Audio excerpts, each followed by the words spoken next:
ನಮಸ್ಕಾರ, ಸುದ್ದಿ ದಿನಕ್ಕೆ ಸ್ವಾಗತ. ನಾನು ರಾಹುಲ್ ದಯಾಳ್. ಪ್ರಮುಖ ಸುದ್ದಿಗಳನ್ನ ನೋಡೋಕ್ಕೂ ಮುಂಚೆ ಈ ಕ್ಷಣದ ಹೆಡ್ಲೈನ್ಸ್. ಕನ್ನಡಿಗರ ಬಗ್ಗೆ ನಾಲಿಗೆ ಹರಿಬಿಟ್ಟಿದ್ದ ಫೋನ್ ಪೇ ಸಿಇಒ ಕ್ಷಮೆಯಾಚನೆ. ಬಾಯ್ಕಾಟ್ ಅಭಿಯಾನ ಶುರು ಮಾಡ್ತಾ ಇದ್ದಂತೆ ಥಂಡ ಹೊಡೆದ ಸಮೀರ್ ನಿಗಮ್.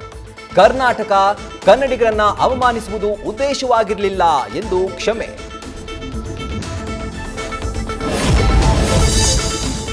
ಉತ್ತರ ಕನ್ನಡದ ಶಿರೂರು ಗುಡ್ಡ ಕುಸಿದ ಸ್ಥಳಕ್ಕೆ ಸಿಎಂ ಭೇಟಿ. ಮಳೆ ನಡುವೆಯೇ ಪ್ರದೇಶ ವೀಕ್ಷಿಸಿ ಮೃತರ ಕುಟುಂಬಕ್ಕೆ ಪರಿಹಾರ ಘೋಷಣೆ.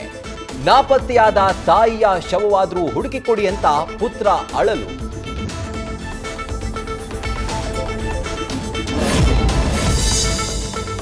ಚಿಕ್ಕಮಗಳೂರಲ್ಲಿ ಮನೆ ಕುಸಿದ ಕುಟುಂಬಕ್ಕೆ ಕೊಟ್ಟಿಗೆಯೇ ಆಶ್ರಯ. ನದಿಯಲ್ಲಿ ಸಾಹಸ ಮಾಡಲು ಹೋಗಿ ಸಂಕಷ್ಟಕ್ಕೆ ಸಿಲುಕಿದ ಯುವಕರು. ಬಳ್ಳಾರಿಯಲ್ಲಿ 100 ಎಕರೆ ಭತ್ತ ಜಲಾವೃತ.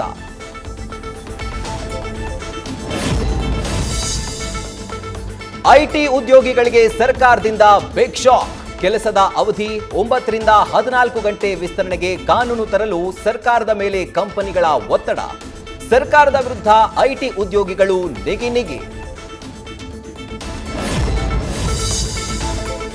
ರೇಣುಕಾಸ್ವಾಮಿ ಹತ್ಯೆ ಕೇಸ್ನಲ್ಲಿ ವಿನಯ್ ಜಸ್ಟ್ ಮಿಸ್. 3 ಆರೋಪಿಗಳು ಶರಣಾಗದಿದ್ರೆ ಮೊದಲೇ ಲಾಕ್ ಆಗ್ತಿದ್ದ ವಿನಯ್. ಶವ ಎಸೆಯೋಕೆ 2 ಟೀಮ್ ಹೋಗಿದ್ದು ಬಯಲು.